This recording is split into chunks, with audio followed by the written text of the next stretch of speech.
देखा था ना आपने? अरे पुलिस तो छोड़िए, पानी बरसाने वाली गाड़ी थी, आंसू गोला छोड़ने वाली गाड़ी थी, रबर गोली छोड़ने वाली गाड़ी थी, अग्निशमक की गाड़ियां थी, जैसे मानो किसी आतंकवादी से लड़ाई में आए हैं। इतने बेशरम, इतने निर्लज्ज हो चुकी है आज यह सिस्टम। ऐसा टीम बनाकर आई थी जैसे मानो वो रैयतों से नहीं बल्कि किसी आतंकवादियों से मुकाबला करने आए हैं। क्या हाल होगा आपको सोच के देखिए। एक विधायक है हम, ठीक है, हमारे समर्थकों ने गलत किया था, सही किया था, वो अलग विषय है, लेकिन प्रशासन का ये रूप, ये कौन सा संवैधानिक तरीका है भाई? एक महज मामूली क्वार्टर का विषय था। ऐसे ऐसे क्वार्टर धनबाद बोकारो में गिनेंगे तो शायद 1 लाख के आसपास होगा, 1 लाख आसपास होगा। एक मामूली क्वार्टर के लिए जो प्रशासन ने अपना एक घृणित चेहरा दिखाया, बिल्कुल ये घृणित चेहरा था प्रशासन का, ये नफरती चेहरा था प्रशासन का, ये असंवैधानिक अमानवीय चेहरा था प्रशासन का। एक विधायक के साथ जब वो इस प्रकार का व्यवहार कर सकते हैं तो सोचिए आम ग्रामीण रैयत विस्थापितों का क्या हश्र होगा आने वाले सालों में। इसलिए आज मैं तमाम रैयतों से जिन्होंने किसी परियोजना में, किसी कल कारखाने में कि डीवीसी की परियोजना हो या सीसीएल पीसीसीएल की परियोजना हो, जिन्होंने अपनी जमीन देने का काम किया है, आज उन्हें एक मंच में आने की आवश्यकता है। मैं आपसे यह आह्वान करने आया हूं। आज मैं एक विधायक हूं, एक 30 साल का युवा, एक सुनहरा सपना, एक सुनहरी जिंदगी हमारे सामने, लेकिन आज उस जिंदगी को ठोकर मार के हम कांटों की ताज को स्वीकार करते हैं। उस सुनहरी, उस मखमली जीवन को हम ठोकर मार के कांटों के रास्ते को चुन रहे हैं, जबकि आपको भी मालूम है हम माननीय हैं, फूलों का बिस्तर हमारा स्वागत करने के लिए तैयार है, लेकिन हम कांटों की राह चल रहे हैं। आज प्रत्येक दिन दर्जनों ठेकेदारों का फोन आता है, बैठेंगे विधायक जी, दर्जनों वीआईपी लोगों का फोन आता है, 2 मिनट बैठिए विधायक जी, और आपको भी मालूम है उनके साथ बैठेंगे तो क्या डील होगा, आपको भी मालूम है। करोड़ों में ना सही लाखों में तो डील जरूर होगा। यानी एक मखमली बिस्तर को हम ठोकर मार के कांटों के साथ चल रहे हैं। किसके लिए? झारखंड के वंचित आवाम के लिए हम चल रहे हैं। आज क्या कमी होगी? एक माननीय को क्या कमी हो सकती है भाई? हमें आवास मिलेगा, गाड़ी की सुविधा मिलेगी, टीए मिलेगा, हर प्रकार की सुविधा मिलेगी, भत्ता मिलेगा, हवाई यात्रा मिलेगा, रेलवे की यात्रा मिलेगी और लाखों रुपए की सैलरी मिलेगी। और करते उस ऐशो आराम के जीवन को ठोकर मारते हुए हम आपके बीच विधायकी के साथ साथ अपनी जान को हथेली में लेके घूम रहे हैं। बताइए तो झारखंड के इतिहास में ऐसे आज के इस दौर में एक भी विधायक का नाम बताइए। अरे विधायकी को छोड़िए, हम अपने जान को हथेली में लेके घूम रहे हैं। जिस दिन 2 बजे रात को हम बेरमो में आए, हमारी गाड़ी में हमारा एक भी अंगरक्षक नहीं था। वे लोग सोच चुके थे। हमने कहा कोई दिक्कत नहीं है। हमने केवल ड्राइवर को फोन किया, वो भी अपने ससुराल में थे, क्योंकि आपको भी मालूम है मेरे घर में इतना जगह नहीं है कि हम 4 लोगों को ठहरने के लिए बोल सके। बगल में हमारे एक मित्र का घर है, वहीं रात रहने के लिए हम जाते हैं, वो विधायक है। हमने तुरंत कहा कि अगर हम अपने अंगरक्षक को लेने के लिए जाएंगे तो शायद 10 से 15 मिनट का लेट होगा, उतना देर में हम कम से कम डुबरी की दूरी पार कर जाएंगे। 20 किलोमीटर हम 15 मिनट में सफर कर जाएंगे, इसलिए अंगरक्षक को सोने दीजिए, हम अकेले आएंगे। हम अपने जान को, अपने जीवन को हथेली में रख के चल रहे हैं। किस लिए? ताकि आज झारखंड की शोषित वंचित जनता को न्याय मिल सके। तो आप इतना तो कर सकते हैं, एक 30 साल का लड़का अपने आराम के जीवन को छोड़कर, ऐसो आराम को छोड़कर आज आपके लिए कांटों के रास्ते में चलने के लिए तैयार है। आप कम से कम ये जो 15, 16, 50, 60 समितियां बना के रखे हैं विस्थापन के नाम में, क्या एक नहीं कर सकते हैं?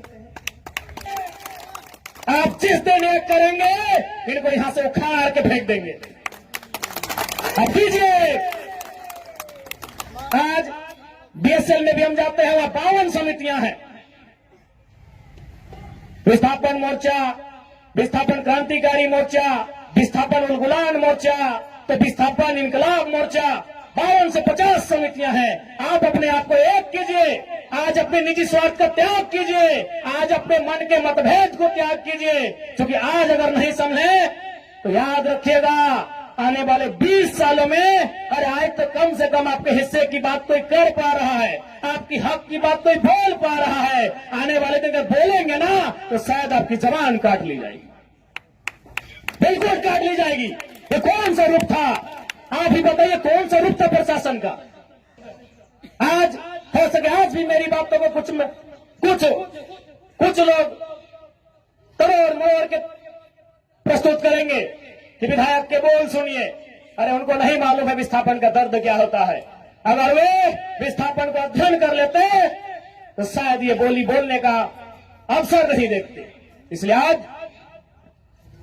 मैं आपको स्पष्ट कहना चाहूंगा, और मैंने विधायक बनने से पहले ही कहा था, मैंने सांसद का चुनाव लड़ने से पहले ही कहा था कि आज जो हाल मैं देखता हूं पूरे झारखंड का, आज जो मैं अफसरशाही का व्यवहार देखता हूं, आज जो मैं प्रबंधन की मनमानी देखता हूं, मैंने बहुत दुखी होकर कहा था कि मैं पीएचडी का स्कॉलर हूं, लेकिन मैं शायद इस बात को आप लोग मेरा गलत कहें, लेकिन मैं कह रहा हूं कि कोयला अंचल में रहने वाले लोग जो विस्थापित लोग हैं, वो हम दो हमारे दो नहीं, 2 बच्चों को एक्स्ट्रा जन्म दीजिए और उनको केवल और केवल विद्रोह की भावना के साथ तैयार कीजिए कि आपको पल्ला लेना है।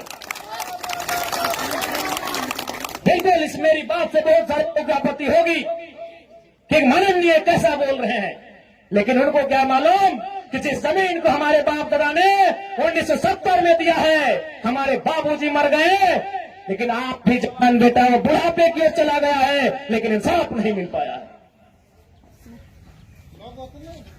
और ये तो गनीमत है। झारखंड के किसान भोले भाले हैं, झारखंड के किसान सरल हैं, झारखंड के किसान सीधे साधे हैं कि आज 1970 की लड़ाई को घिस घिस कर अपने जीवन को, अपने खून को गला गला कर लड़ रहे हैं। अरे ये बंगाल याद होगा तो 1964-65 का दौर था। एक दिन पहले कुछ जमींदारों ने, कुछ सामंतवादियों ने एक किसान को मारा था, उन्होंने नक्सलवादी और नक्सलवादी जैसे घटना को अंजाम दे दिया था। एक दिन पहले। ये तो झारखंड के किसान हैं कि 70 साल से बर्दाश्त कर लिए। बंगाल के किसानों ने एक दिन बर्दाश्त नहीं किया था। आज आप नक्सलवादी सुनते हैं ना, नक्सली नक्सली नक्सली, ये डिक्शनरी का वर्ड नहीं है। नक्सली कोई पूरा वर्ड नहीं है। नक्सली बुरा हो सकता है, नक्सली वर्ड बुरा वर्ड नहीं है। नक्सली एक्चुअल में, वास्तव में बंगाल में दार्जिलिंग जो क्षेत्र है, वहां एक गांव है, उसका नाम है नक्सलवाड़ी। नक्सली कोई डिक्शनरी का शब्द नहीं है जिसको हम लोग झारखंड में सुनते हैं नक्सली। एक बंगाल का गांव है, उसका नाम है नक्सलवाड़ी। उसी गांव में घटना घटी थी। किसानों को कुछ जमींदारों ने, जमींदार को आप प्रबंधन से ही तुलना कर सकते हैं, जमींदार को आप प्रशासन से तुलना कर सकते हैं, तो कुछ जमींदारों ने, उस किसान का नाम था जंगल संथाल। लगभग 6 फुट ऊंचाई का वो किसान था, उसका नाम था जंगल संथाल। उस किसान के कुछ साथियों को लाठी डंडे से पीटने का काम किया था। बदले में एक ऐसा क्रांति आती है, उसे आप नेगेटिव कहिए, पॉजिटिव कहिए, वो विषय नहीं है कि आज उसे नक्सलवाद, नक्सली और नक्सलवादी का नाम दिया गया। वे किसानों की घटना थी। और उसकी तुलना में तो झारखंड के लोग सीधे साधे भोले भाले लोग हैं। आज 70 साल से पिस रहे हैं, आज 70 साल से घिस रहे हैं।